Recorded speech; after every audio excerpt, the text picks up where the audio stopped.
저희 좋은 일로의 구독과 좋아요, 알림 설정까지 꼭 부탁드립니다. 업무상 위력의 간음, 성매매 알선, 아청법 위반, 그리고 직업안정법 위반 혐의로 현재는 구속된 상태입니다.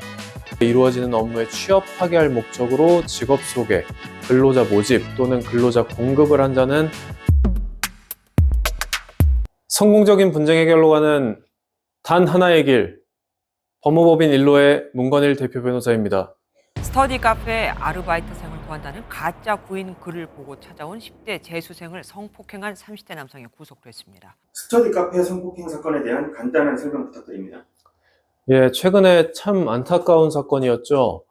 부산에서 19살 재수생이었던 여학생이 집에 조금이라도 도움이 되기 위해서 스터디 카페 공고 글을 보고 아르바이트를 하려고 찾아갔습니다. 그런데 피의자가 더 쉽고 좋은 일이 있다라고 하면서 옆 건물에 있는 키스방으로 데리고 간 거죠. 그리고 실습을 해보겠다라고 말하면서 피해 학생을 성폭행한 사건입니다. 피해 학생이 헤르페스를 옮았다는 사실을 알게 되고 괴로워하다가 20여일 만에 목숨을 스스로 끊게 되었습니다. 최근 유족 측을 통해서 이제 30명의 피해자가 더 있다고 확인이 되었는데요. 면접을 본 자리에는 교복을 입고 온 여학생도 있다는 점에서 이제 실로 충격이 아닐 수가 없습니다. 피의자는 30대 남성이라고 하는데요. 이제 업무상 위력의 간음, 성매매 알선, 아청법 위반, 그리고 직업안정법 위반 혐의로 현재는 구속된 상태입니다. 이 사건에서 피해자가 성병을 옮아서 괴로워했다고 하는데 성병을 옮긴 경우 형사처벌이 가능한가요? 네, 결론부터 말씀드리면 성병을 옮게 한 경우에는 상해죄로 처벌을 할 수가 있습니다. 실제로 상담도 굉장히 많은 케이스입니다. 상대방이 헤르페스에 감염되었다는 사실을 속이고 성관계를 통해서 헤르페스를 옮긴 경우에 고소가 가능한지, 또는 반대로 상대방을 헤르페스에 감염을 시키게 돼서 합의를 해야 되는데 어떻게 해야 되는지 이런 문의를 많이 하는데요. 헤르페스 감염에 대한 처벌 사례들이 실제로 많기 때문에 그러한 판례들을 소개해드리면서 고소 대리를 한다거나 반대의 경우에는 고의나 인과관계를 부정할 여지는 없는지를 상담을 해드리고 있습니다.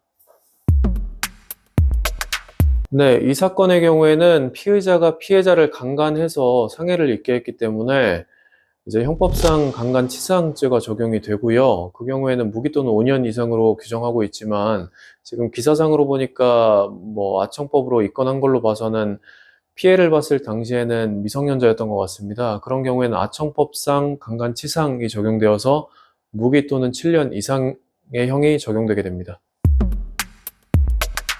성병을 옮기는 게 상해가 될 수 있다고 하셨는데 법적으로 봤을 때 상해는 어떤 의미인가요? 일단 교과서적으로 본다면 상해를 폭행과 구별하게 됩니다. 그 구분 기준에 관해서 신체 완전성 침해설, 생리적 기능 훼손설 이런 어려운 말들이 있는데요. 간단하게 말하자면 신체 완전성 침해설은 신체가 완전한 상태에서 조금만 벗어나게 돼도 상해를 인정하는 학설입니다. 예를 들어서 멀쩡한 사람의 대머리를 만들어 버린다거나 아니면 손톱을 갑자기 깎아버린다거나 이런 경우에도 상해로 인정을 하게 되는 거죠. 그에 비해서 생리적 기능 훼손설은 건강 상태가 불량하게 되는 경우를 모두 상해로 보는 입장입니다. 앞에 예시에서 대머리를 만든다거나 아니면 손톱을 깎는다거나 이런 것은 상해로 인정하지는 않습니다. 판례들은 주로 대부분이 이제 생리적 기능 훼손설에 따르고 있습니다. 피의자가 성폭행을 했다는 것이 성매매 알선과 상관이 있나요? 예, 보통 성매매 처벌법이라고 하죠. 성매매 알선 등 행위의 처벌에 관한 법률 리플레임입니다. 그 법률 제2조 제1호 남옥에는 성매매에 대해서 구강, 항문 등 신체 일부 또는 도구를 이용한 유사 성교 행위를 포함하고 있기 때문에 키스방에서 일을 하라고 소개를 해준 것만으로도 성매매 알선 행위가 되는 것입니다. 단순한 성매매 알선의 경우에는 3년 이하의 징역 3천만 원 이하의 벌금에 처해질 수 있고요. 폭행, 협박이나 위계 등으로 공경에 빠뜨려서 같은 행위를 한 경우에는 10년 이하의 징역이나 1억 원 이하의 벌금에 처해질 수 있습니다. 따라서 피의자의 성폭행 행위와는 별개로 이제 그 행위들이 성매매 알선 혐의가 적용되는 것입니다. 그럼 이제 다른 죄들은 이해가 가는데 이 사건에서 직업안정법 위반은 어떻게 성립하는 건가요?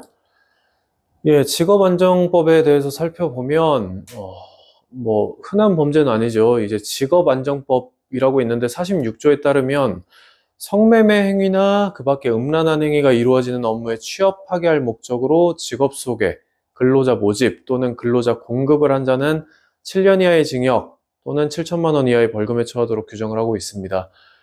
이 사건에서 키스방이 음란한 행위가 이루어지는 업무에 포섭이 될 수가 있겠고요. 따라서 키스방에 취업하도록 소개한 행위 자체만으로도 직업안정법 위반이 성립하는 것입니다.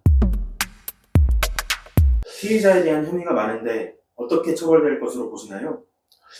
네, 사실 제가 이 건 수사 기록을 직접 본 것이 아니기 때문에 지금 범죄 혐의들만으로 양형 범위가 직접적으로 도출되지는 않습니다. 다만 언론 보도된 내용만 보고 판단을 해보자면 업무상 위력 가늠이 7년 이하, 그리고 성매매 할선이 3년 이하, 직업안정법 위반이 7년 이하로 규정되어 있지만 아청법상 강간치상의 경우에는 무기 또는 7년 이상이기 때문에 경합범 가중이 된다고 하면 최고로는 무기징역까지 선고 자체는 가능합니다. 다만 피고인의 범죄 전력이나 기타 양형 사유로 인해서 양형 기준상 권고형은 무기징역보다 더 낮을 수는 있습니다. 마지막으로 이 사건에 대한 간단한 코멘트 부탁드립니다. 네, 아무래도 굉장히 조금 안타까운 사연이 있는 죽음이라서 이 피고인에 대한 피해자죠, 현재는. 피해자에 대한 처벌이 강력하게 이루어졌으면 좋겠습니다. 이상으로 법무법인 일로의 문건일 변호사였습니다.